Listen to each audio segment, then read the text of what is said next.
Hello, my name is Martin. Welcome back to another video. I'm in a town called Hyde in the east of Manchester.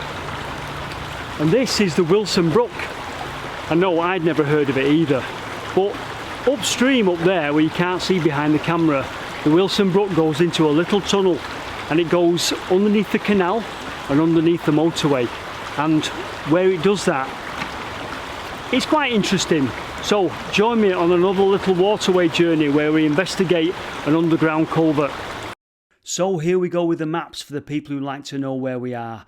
We're over to the east of Manchester city centre, the Wilson Brook. It seems to start in the Godley Newton area. That's as far back as I can trace it on the maps. It runs in the direction of the purple arrow, as you can see over in the top right hand corner of the map. It runs under the town of Hyde, and eventually, a short way along, it meets up with the river Tame. Now, I wonder how many people who walk along the Peak Forest Canal know that there's a little brook running underneath them.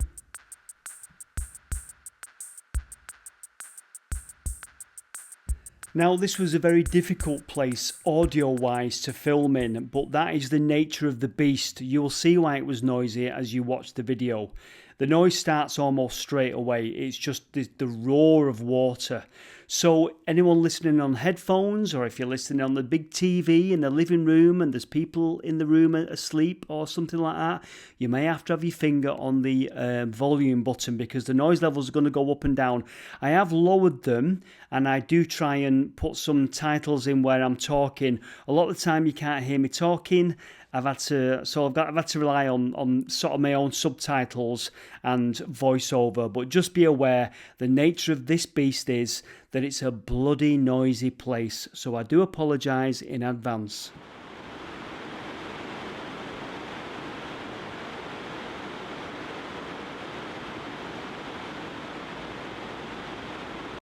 And so begins the noise, so I'll have to voice over this bit. So what I'm saying is that it's been raining a bit.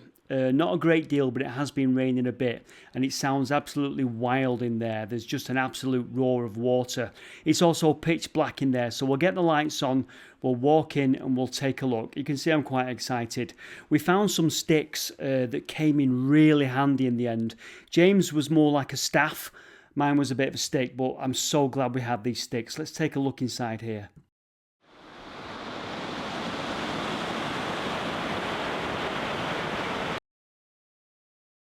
Quite good at this beginning bit because we've actually stood on cobbles, or what they call sets, so it's nice and shallow with a nice solid surface. As you can see, the inner, as we go in, we've got a concrete entrance, which is never good. We prefer a bit of old stone, don't we? But we're hoping we can see a few features inside there and find out the source of all that rushing water. Right, let's go. Let it go dark for a bit.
Okay, so this is the overflow from the canal.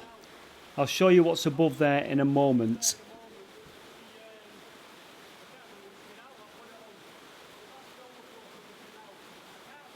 I couldn't remember the name of the canal, but it's the Peak Forest Canal, and I can't put my camera up there because I've got my good camera and it'll get wet through, so not a good idea.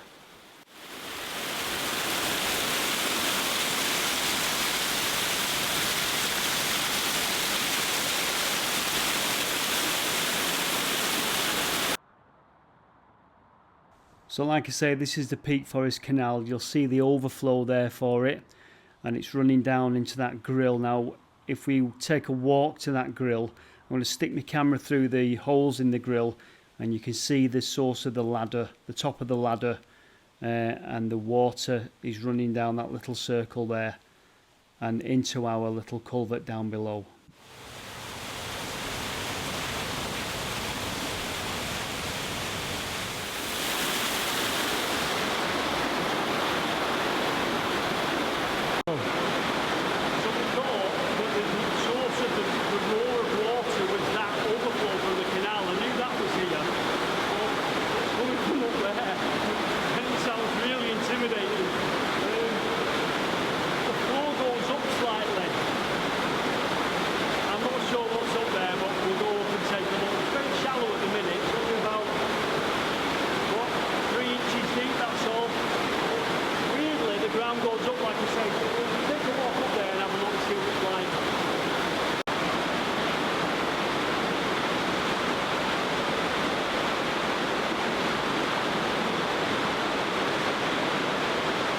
Great creek.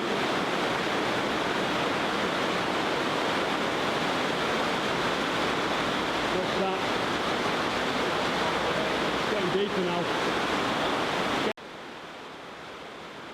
Now what's happened here is we've left that concrete culvert that looks like a short section at the start.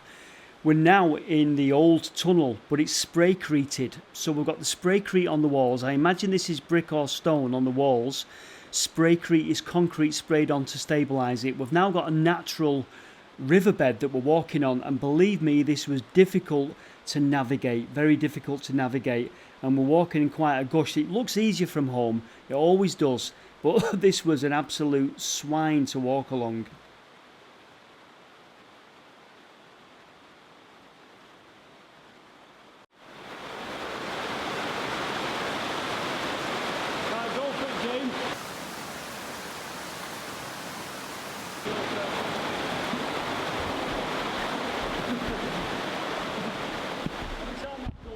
Going to show you some little pools in the flow in a minute. These pools that you're looking at are really deep.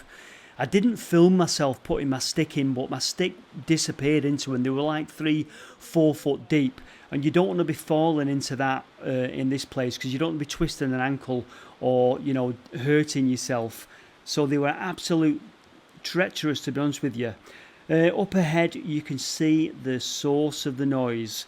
There you go. That's why it's called Hyde Falls. You can just see as the camera starts to refocus, but that is the source of the noise of the water.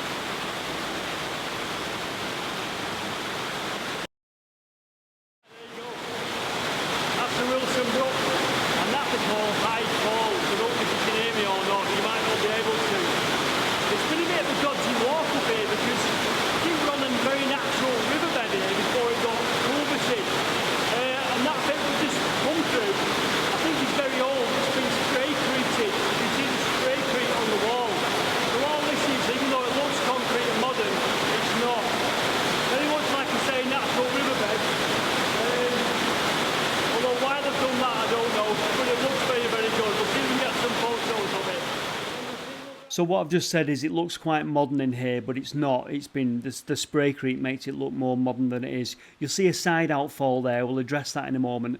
And if we just take a look around this chamber, you can see I wouldn't like to be in here when it's really flooding.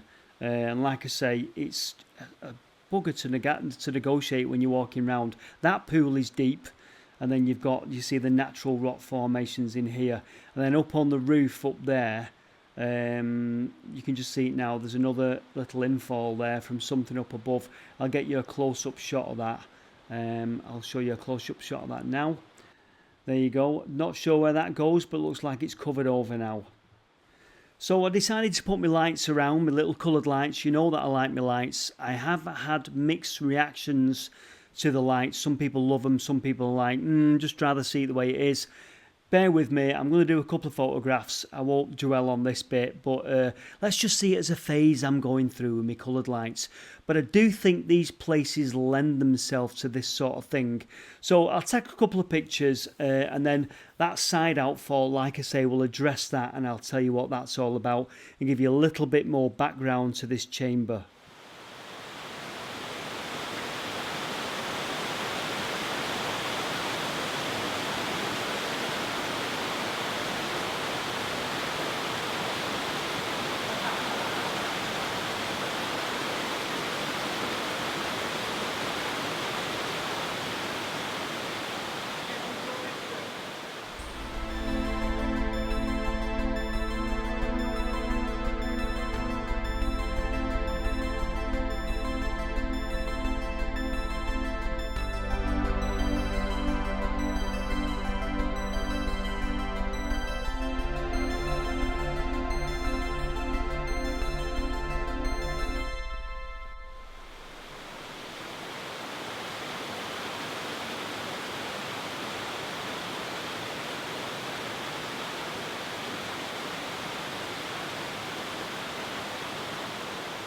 So I said I'd address this issue. Why is there an infall to the left hand side there of the waterfall?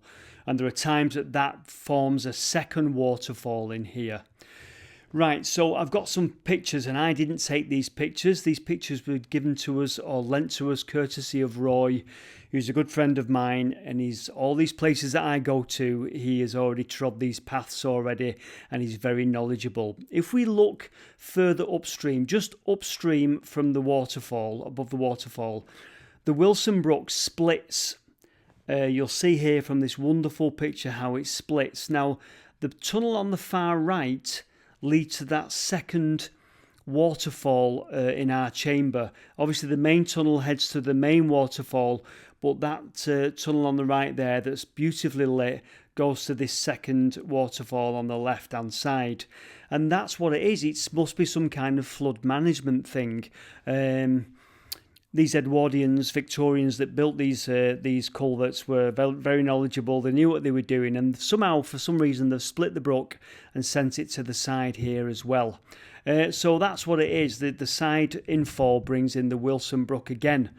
Here is another picture taken by Roy. This is standing on top of the waterfall. Absolutely wonderful. I wish I'd have had time to go with the other side of it and take this picture. But there's our chamber from the top of the waterfall, and you can see the side infall on the right is in much more flow. So when Roy went in, it must have been much more treacherous than when I went in, because the flow's really heavy, that it's actually coming in full force from the right. So there you go. There's a bit more of an insight for you, and thank you very much, Roy, for lending me or loaning me those pictures so I could put them in the video.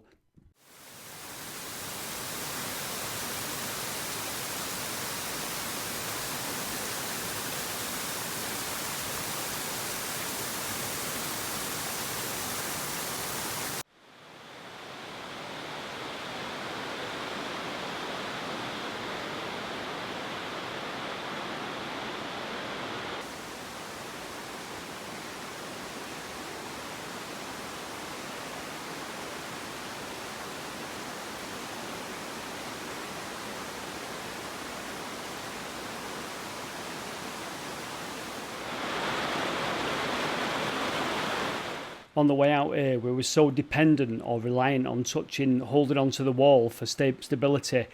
I'm sure I touched the spider. I definitely touched the spider. I don't know who was more offended, me or the spider.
brilliant, but very, very awkward to walk. Yeah. Some of them pools are very deep. We'll get outside and I'll tell you.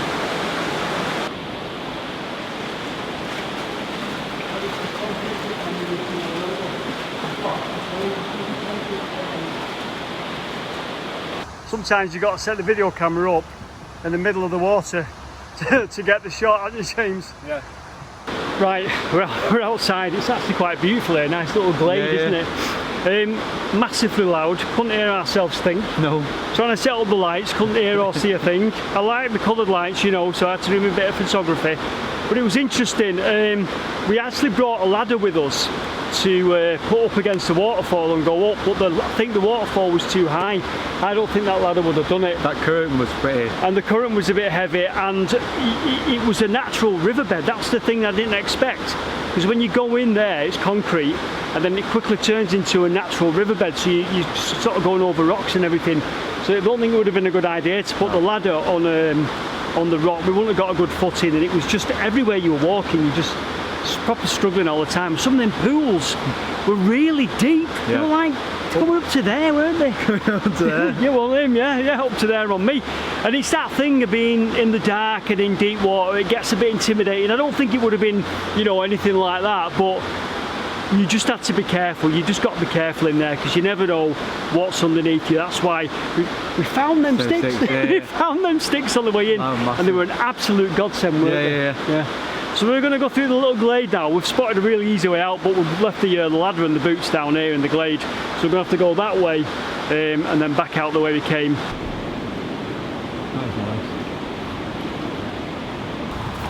So the only problem with doing this is you end up in a place like this, having to now strip your waders off.